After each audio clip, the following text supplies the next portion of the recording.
శుక్లాంబరధరం విష్ణుం శశివర్ణం చతుర్భుజం ప్రసన్నవదనం ధ్యాయేత్ సర్వవిఘ్నోపశాంతయేత్.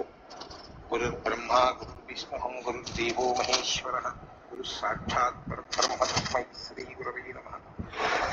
వ్యాసాయ విష్ణురూపాయ వ్యాసరూపాయ విష్ణవే నమో వై బ్రహ్మనిధయే వాసిష్ఠాయ నమో నమః. కూజంతం రామ రామేతి మధురం మధురాక్షరం ఆరుహ్య కవితాశాఖాం వందే వాల్మీకికోకిలం. శ్రుతిస్మృతిపురాణానాం ఆలయం కరుణాలయం నమామి భగవత్పాదశంకరం లోకశంకరం. సదాశివసమారంభాం శంకరాచార్యమధ్యమాం అస్మదాచార్యపర్యంతాం వందే గురుపరంపరాం. వాగర్థావివ సంపృక్తౌ వాగర్థప్రతిపత్తయే జగతః పితరౌ వందే పార్వతీపరమేశ్వరౌ. సూక్తిం సమగ్రయతున స్వయమేవ లక్ష్మీః శ్రీరంగరాజమహిషీ మధురైః కటాక్షైః. వైదగ్ధ్యవర్ణకులకుంభనగౌరవైర్యాం కండూలకర్ణకుహరాः కపయోధయంతి. హైమోర్ధ్వపుండ్రమజహన్మకుటం సునాసం మందస్మితం మకరకుండలచారుగండం బింబాధరం బహుళదీర్ఘకృపాకటాక్షం శ్రీవేంకటేశముఖమాత్మని సన్నిధత్తాం. మనోజవం మరుతతుల్యవేగం జితేంద్రియం బుద్ధిమతాం వరిష్టం వాతాత్మజం వనరయూథముఖ్యం శ్రీరామదూతం శిరసా నమామి. జయత్యతి బలో రామో లక్ష్మణశ్చ మహాబలః రాజారీతి సుగ్రీవో రాఘవేణాభిపాలితః. దాసోహం కోసలేంద్రస్య రామస్య క్లిష్టకర్మణః హనుమాన్ శత్రుసైన్యానాం నిహంతా మారుతాత్మజః. నరావణసహస్రం మే యుద్ధే ప్రతిఫలం భవేత్ శిలాభిస్తు ప్రహరతః పాదపైశ్చ సహస్రశః. అర్దయిత్వా పురీం లంకాం అభివజ్యత మైథిలీం సమృద్ధార్థో గమిష్యామి విశతాం సర్వరక్షసాం. ధర్మాత్మా సత్యసంధశ్చ రామో దశరథిర్యది పౌరుషే చ ప్రతిద్వంద్వస్య రైనం జహిరావిణిం. ఆపదామపహర్తారం దాతారం సర్వసంపదాం లోకాభిరామం శ్రీరామం భూయో భూయో నమామ్యహం. శరజ్యోత్సనాశుద్ధాం శశీతజటాజూటమకుటాం వరత్రాసత్రాణస్ఫటికఘటికా పుస్తకకరాం. సకృన్నత్వా నత్వా కథమివ సతాం సన్నిధతతే మధుక్షీరద్రాక్షా మధురిమధురీణాః ఫణితయః. హరి ఓం. అరణ్యకాండము 66వ సర్గము. ఆగ్రహావేశములను మాని దుష్టుడైన ఆ రాక్షసుని గుర్తించి వానిని హతమార్చుట ముఖ్య కర్తవ్యము అని లక్ష్మణుడు శ్రీరామునకు నివేదించుట. తం తథా శోక సంతప్తం విలపంతం అనాథవత్ మోహేన మహతావిష్టం పరిద్యూనం అచేతనం. తతః సౌమిత్రిరాశ్వాస్య ముహూర్తాదివ లక్ష్మణః రామం సంబోధయామాస చరణౌ చాభిపీడయన్. శ్రీరాముడు శోకమున మునింగి మిగుల పరితపించుచుండెను. అతడు ఎంతయు సొమ్మసిల్లి చిత్తస్వాస్థ్యము లేక కలవరపడుచు దిక్కులేని వాని వలె విలపించుచుండెను. అప్పుడు సౌమిత్రి ఒక్క క్షణకాలము పాటు అన్నను ఓదార్చి ఆయన పాదములను నొత్తుచు కర్తవ్యమును సూచించుచు ఆయనతో ఇట్లు పలికెను.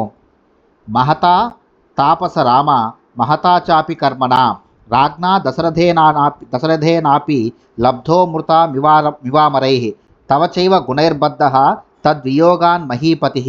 రాజా దేవ త్వమాపన్నో భరతస్య యథాశ్రుతం. దేవతలకు అమృతము వలె దశరథ మహారాజు అనర్చిన అనేక సత్కార్యములకును మహాతపస్సులకును ఫలముగా నీవు ఆయనకు పుత్రుడవై లభించితివి.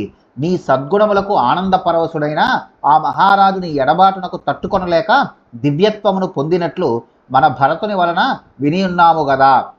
యది దుఃఖమిదం ప్రాప్తం కాకుత్స నా సహిష్యసే ప్రాకృతశ్చాల్ప సత్వశ్చ ఇతరః కః సహిష్యతి. ఓ కకుత్స వంశభూషణ, మహాపురుషుడవైన నీవు ఒక సామాన్య మానవుని వలె ఇట్లు శోకింపదగునా? ఇట్లు వచ్చిపడిన ఆపదను మహాధైర్యశాలివైన నీవే నిగ్రహించుకొనుకున్నచో అల్ప సత్తుడైన సాధారణ మనుషుడిక ఎట్లు తట్టుకొనగలడు? దుఃఖితో హి భవాన్ లోకాన్ తేజసా యది దక్ష్యతే ఆర్తాః ప్రజా నరవ్యాఘ్ర క్వను యాస్యంతి నిర్వృతిం. ఆశ్వసి నరశ్రేష్ఠ ప్రాణినః కస్యనాపదః. దుఃఖ కారణముగా నీవు నీ ప్రభావమును చూపి ఈ లోకములను అన్నింటినీ దహించివేయుటకు పూనుకొన్నచో తీరని ఆర్తికి గురైన ఈ ప్రజలు ఎల్లరూ తమ ప్రాణములను నిలుపుకొనుటకై ఎచ్చటికి వెళ్ళగలరు. ఓ నరశ్రేష్ఠ ఊరడిల్లుము, ఆపదలు రానివారెవ్వరు. లోకస్వభావ ఏవైష యయాతిర్నహుషాత్మజః గతః సక్రేణ సాలోక్యం అనయస్తం తమస్పృశత్. దుఃఖములు వచ్చిపోవుచుండుట లోక సహజము. నహుషుని కుమారుడైన యయాతి స్వర్గమునకు వెళ్ళి ఇంద్రుడి సమక్షమున నిలిచెను. కానీ అతను తన అహంకార కారణముగా దుఃఖముల పాలయ్యను. యయాతి చంద్రవంశపు రాజు, నహుషుని కుమారుడు.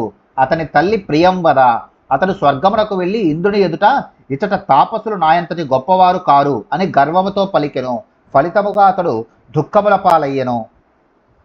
మహర్షిర్యో వశిష్ఠస్తు యః పితుర్నః పురోహితః అహ్నాపుత్ర శతం జగ్నే తథైవాస్య పునర్హతం.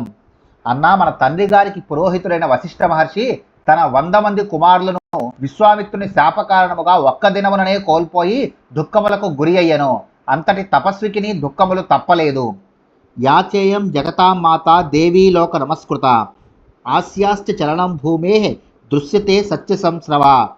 సత్యసంధుడమైన ఓ రామ, జగన్మాత అయిన భూదేవి సకల లోకములకును పూజ్యురాలు. ఆమెను అప్పుడప్పుడు చలన రూపమున అనగా భూకంపముల రూపములో దుఃఖములను పొందుచుండుట సుప్రసిద్ధము.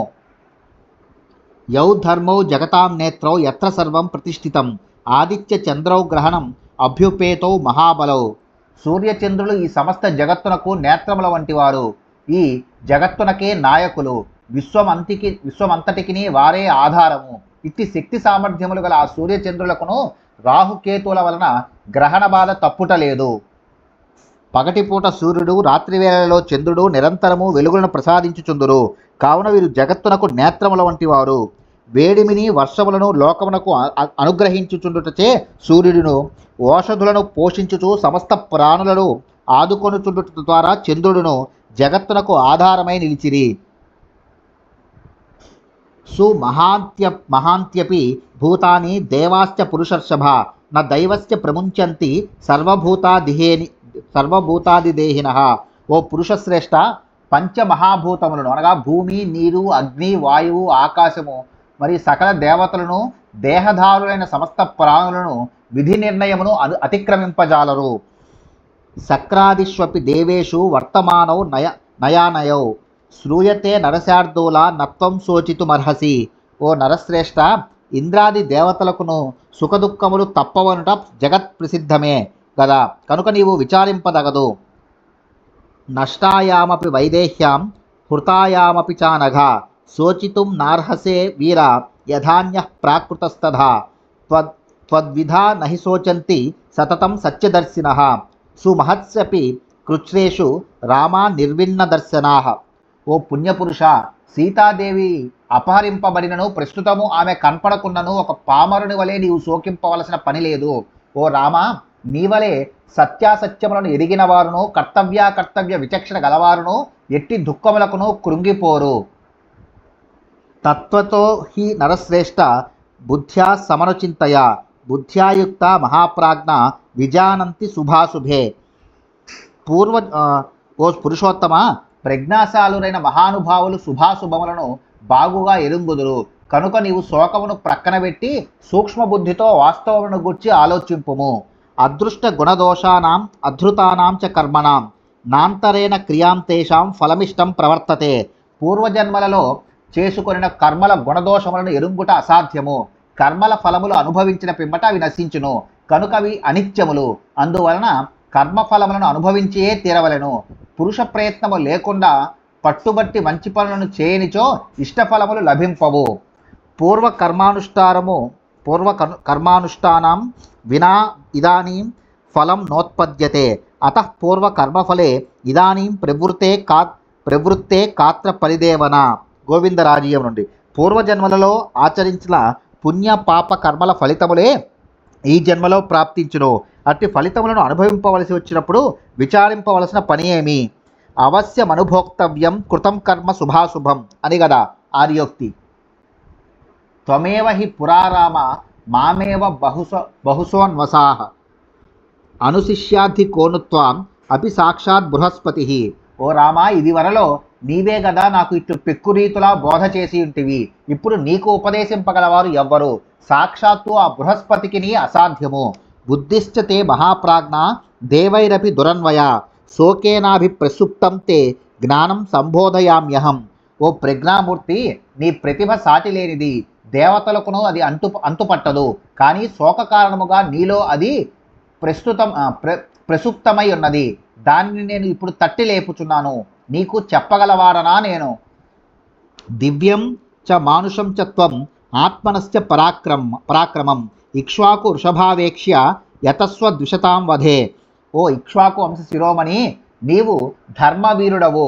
అజేయమైన నీ పరాక్రమమును దేవ గంధర్వాది ద్విజులపై గాని మానవలోకమున సాత్విక ప్రవృత్తి గల ద్విజులపై గాని చూపదగదు. కావున బాగుగా ఆలోచించి నీ పరాక్రమమును శత్రువులను వధించుటకై వినియోగింపుము, అనగా శత్రువధకై పూనుకొనుము. కింతే సర్వ వినాశేన కృతేన పురుషర్షభ తమేవత్వం రిపుం పాపం విఘ్నాయోద్ధర్తుమర్హసి. ఓ మహాపురుష, లోకములనన్నింటినీ రూపుమాపుట వలన ప్రయోజనమేమి? అందువలన సీతను అపహరించిన పాపాత్ములకు శత్రువును ఎరింగి ఆ శత్రువు యొక్క ఆనుపానులు తెలుసుకొని వానిని హతమార్చుము. ఇత్యార్షే శ్రీమద్ రామాయణే వాల్మీకియే ఆదికావ్యే అరణ్యకాండే షట్షష్టితమస్సర్గః. వాల్మీకి మహర్షి విరచితమై ఆదికావ్యమైన శ్రీమద్ రామాయణమునందలి అరణ్యకాండమునందు ఇది 66వ సర్గము.